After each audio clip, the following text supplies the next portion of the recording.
So mga kaibigan, nandito tayo si ikadalawamput-apat na bersikulo ng ikatlong kabanata, mga kaibigan.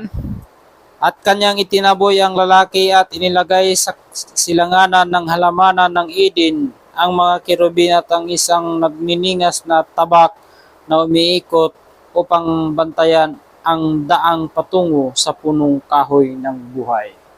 So ayan mga kaibigan, pinalayas sina si Adan pagkatapos nilagyan ng tagabantay na dalawang kerubin at saka nilagyan ng tabak na nagniningas sa apoy sa mismong daanan para hindi walang kahit sino man na makalapit doon sa punong kahoy na nagbibigay ng buhay na walang hanggan.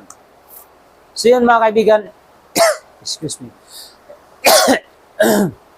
Hanggang ngayon ang punong kahoy na yun ay binabantayan ng dalawang kerubin at walang kahit sino na makalapit doon kahit na ang ahas na nanlinlang kay Iba noong unang panahon. So mga kaibigan, ayun lang mga kaibigan at magpatuloy tayo sa ikapat na bersikulo. So ingat kayo ikapat na bersikulo, ikapat na kapitulo mga kaibigan. Ingat kayo palagi.